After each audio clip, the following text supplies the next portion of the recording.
Jeff, for every team in college basketball, there is a 42-day window for an allotted 30 practices. Now, 2 of those for Murray State will be scheduled exhibitions. As for the other 28, head coach Matt McMahon says the focus will be defense. In their last 2 wins, Paducah-Tillman has now outscored their opponents 107-3. The win tonight also gives the Blue Tornado a number 2 seed in the Class 3 playoffs. Of course, the knowledge and experience helps the players, but even Mickey Garrison himself admits that he's learned a ton.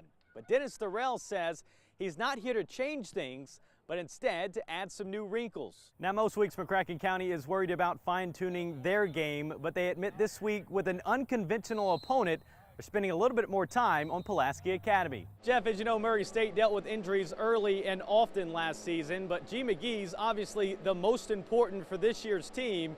They'll have a week to recover before next Friday's opener here at the CFSB Center. And in that minute-long statement, the players said, quote, "We will stand and place our hand over our hearts for the playing of the national anthem," end quote. Barry Hinson also told the media that this initiative was led by the players. The 87 points scored tonight for Middle Tennessee is the second most they've scored in this rivalry since 1987, back when Middle Tennessee was in the OVC. At the Murphy Center, I'm Justin Beasley, WPSD, Local 6 Sports. It was a defense that head coach Matt McMahon called below average to terrible at times following the Bill Frack tournament. But tonight, even though against a winless opponent, the Racers put together a much improved effort, scoring 28 points off of turnovers. I thought we did a better job guarding the basketball, which has really been the whole downfall of our defense from opening night on. When you can't guard the basketball, it breaks your defense down. It puts you in difficult rebounding positions, and I thought we did a better job containing the ball tonight. And Adam, the 54 points tonight given up by Murray State is a season low, and the 27 points alone in the first half also a season low for Murray State. As Matt McMahon said, the defense took a step forward in the right direction. At the bank, I'm Justin Beasley, WPSD, Local 6 Sports. 38-year-old Chuck Melton is paralyzed from the chest down. Following a diving accident in August of 2002, Melton didn't know where to turn. I was really in a real bad kind of state of depression. Until a friend invited him to a wheelchair rugby practice in St. Louis. It took me a good 5 years before I decided I'd want to do anything. It really was a turning point in my life. And that's when wheelchair rugby became part of his. It's here at the body shop near his home in Richview, Illinois, where Melton trains 6 times a week. It's a lot of work. It's very unique. It's the only full contact wheelchair sport in the Paralympics. It's unlike anything you're going to see. A lot of people just really freak out the first time they see 2 chairs coming full on at each other and hit each other, and guys are spilling over, you know, bodies look like they're flying everywhere. And across the street, Melton will work on his speed and endurance, where he completed a 5K this morning, another part of his workout regimen. You're a believer in all things happen for a reason. How do you think you've handled your given situation? My quality of life has actually improved. My relationship with my wife and kids are so much better.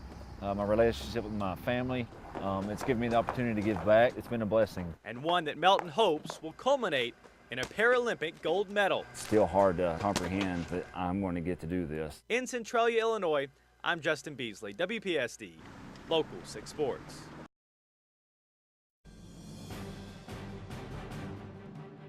Louisville's loss to Houston pretty much eliminated the Cardinals from the college football playoffs, and Kentucky is already bowl eligible. So what's there to play for Saturday?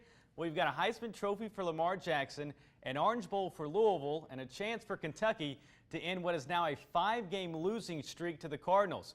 Louisville coming off a 26-point loss Thursday in a game in which Lamar Jackson was sacked 11 times. Now, head coach Bobby Petrino says the Cardinals have corrected those mistakes, but the biggest thing this week has been moving on from last week's disappointment. One of the things we use is a quote from Muhammad Ali that says, "The 2 teams will meet Saturday at 11. In the NFL, Washington taking on a Dallas team who has won 9 straight. Cowboys looking every bit their 9-1 record. Dak Prescott finding Terrence Williams, 17-3 ball game, and it's now routine. Let's see what Tony Romo thinks about it. Also, Jerry Jones. Dallas never did trail today. Washington always had a response, though, and none bigger than Kirk Cousins to Deshaun Jackson, a 67-yard hookup. Cousins with 449 yards passing, but they could not stop Ezekiel Elliott. 2 touchdowns on the game, and the Cowboys get their 10th straight. Indianapolis hosting Pittsburgh in the nightcap. Colts without their quarterback Andrew Luck in this one, and it is hard to keep up with Pittsburgh without him. Big Ben finding Antonio Brown, make it 14-0 now. Colts had their chances, though, twice inside the red zone, twice stopped, leaving 14 points on the board. And then late fourth quarter, Brown once again gets behind the defense. 3 touchdowns for him, 10 on the season, and a win for the Steelers. Coming into the final week of the regular season, all 6 of the AFC playoff spots have already been punched, but the exact seeding for those teams is still to be decided. For instance, with the Chiefs win and an Oakland loss, Kansas City will be your AFC West champs and receive a first-round bye as that number 2 seed. But if they lose to the Chargers, they could fall to the 6th seed. Chiefs down in the second quarter. Alex Smith, the quarterback in his hometown, going to run the read option to get it back tied at 10. The hometown kid ran for 1 touchdown, threw for 2 more. This one to Charkandrick West, and that would put KC up for good. It's not a highlight if you don't see Tyreek Hill, the rookie, going 95 yards on this punt return touchdown. And with Oakland's blowout loss to Denver, the Chiefs are your number 2 seed heading to the AFC playoffs. Elsewhere, the Titans hosting the AFC South champion Texans. Early first quarter, we go on 3rd and 9. Titans corralling Tom Savage. Ball goes into the end zone. Daquan Jones on the recovery. Hashtag tighten up with the early lead. Just before the half, Matt Castle to Rashard Matthews, a team-high 9 catches for 114 yards. Titans up 14. Third quarter lead trimmed to 7. Derrick Henry capping off a 10-play, 55-yard drive. The Titans take down the division champs and finish 6 wins better than last season. That ties the largest single-season turnaround in franchise history. In the NFC, Chicago at Minnesota. Vikings wasting no time on their first drive. Sam Bradford to Jerick McKinnon. Breaks 2 tackles, diving to the pylon. Vikings up 7. Bears respond with a drive of their own, but Matt Barkley intercepted by Xavier Rhodes. That's 10 for him in the past 3 weeks. Early second now.